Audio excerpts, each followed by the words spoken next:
velvet.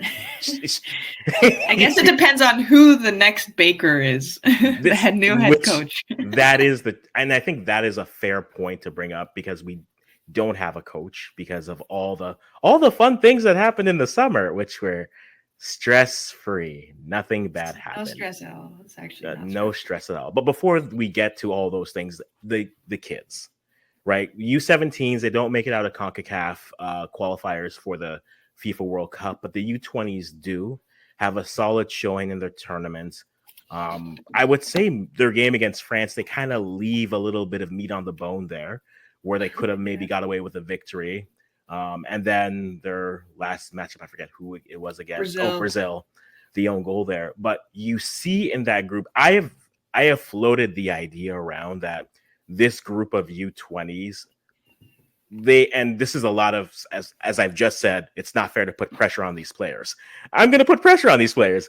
I don't know if I've been as excited for a group of players coming through the ranks as I have been since, say, that U20 group from 2014, which is 10 years ago, of the World Cup that we hosted. Yeah. And like that's like Janine Becky, Jesse Fleming, Ashley Lawrence is on that team, a few other players. But I'm looking at this current side, and maybe it's because I've seen a lot of them from U15 all the way through U20, right? Florian Jourde, Olivia Smith had 2 runs at the U20s because they were underage, so they get to be leaders on this side. But the Ella Otteys of the world, the Geneva Hernandez Grays of the world, the Jamie Perrots of the world, right?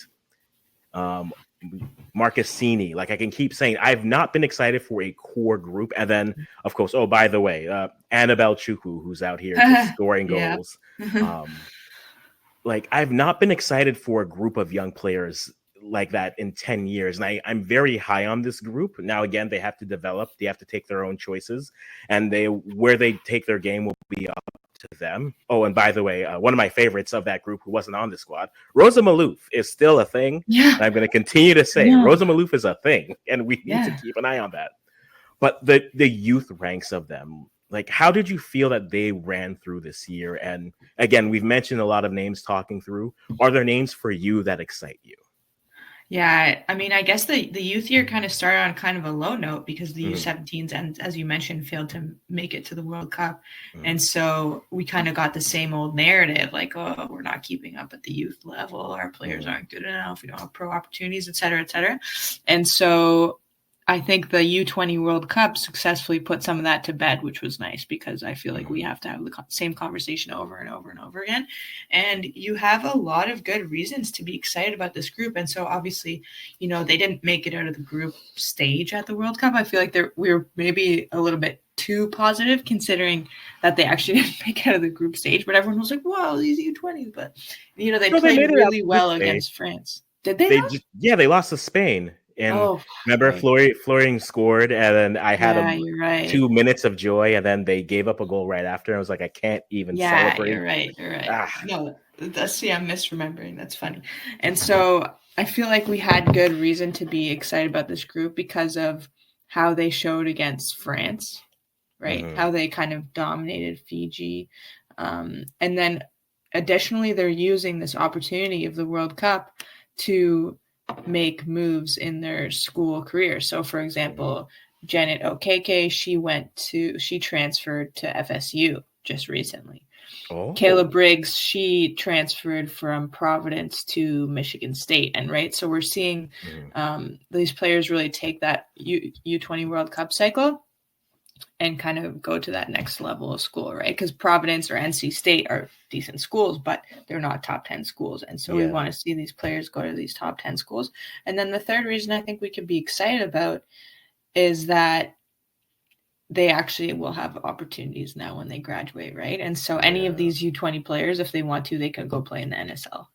Any of them. You know, true. And so we know they would have maybe had opportunities in Europe or maybe like very few of them in the States, but now they have guaranteed opportunities to play professionally at home. And so that in itself there's like 3 really good reasons to be excited about this group. And then you mentioned like specific players. Obviously, Annabelle Chukwu is an easy one to bring up from the group. I personally am really big on Geneva Hernandez Gray. Yeah, I think she's probably going to sign with the Rise. I like what we saw with the Whitecaps. Interesting choice to defer school, right? We're coming to that spot now where kids are going to have to decide school or pro, or like the full school years or just half or whatever. And so I'm really keen on her. No, it's very interesting. Even like NSL aside, right? You've seen young Canadians taking the option of, even if it's just a year or just going straight, right? Olivia played a year and then went to Portugal. Amanda Allen went straight, and I know she just injured herself, and hope she can recover and get, because I felt like Amanda just getting minutes would have been an opportunity for her to maybe get some eyes, depending on which regime was in charge.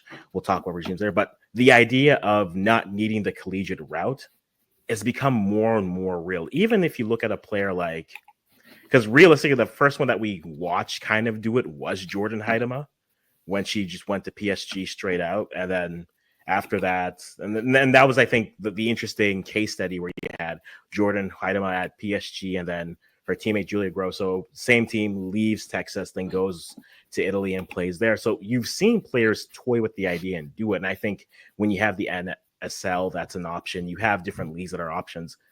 I think collegiately will still be an option for a lot of players because education, I mean, I'm not going to fault you for that. But I do think the time that they spend in those collegiate environments probably starts to get chipped away at, just because of the opportunities that you do have. And even though in the States you have players who can earn just with NIL deals, it's not the same for domestic players as it is, say, for international players. So the allure of playing in a league where you're compensated might be a thing that you want to take advantage of, just because the compensation is there. You see the opportunities. And I'm curious to see how the NSL is able to now, say, not even manufacture, but just navigate the world of, we want to be a top league, but we can also be that springboard for you as a player for where you want to go, whether that is going to the NWSL, whether that is maybe you do a year in Canada and then you go to Portugal, and then from Portugal, then you're in a top 5 league. Or maybe it's just as we are the destination and we will compete with all the leagues here, as Diana has said, and continue to grow. It's the options, I think, for young players are numerous. And I think as an enthusiast of the sport, that's all you can really ask for. Give them options and opportunities where they can continue to develop. Not everyone's going to be a phenom.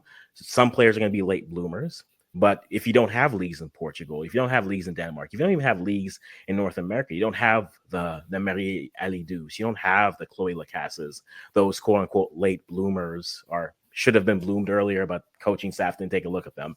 Players who were there, but maybe didn't get the looks just because of where they were. So give these players more opportunities and options. And I think you give more players the opportunity to follow that dream and develop and become whatever type of players they're going to be. Exactly. Indeed. And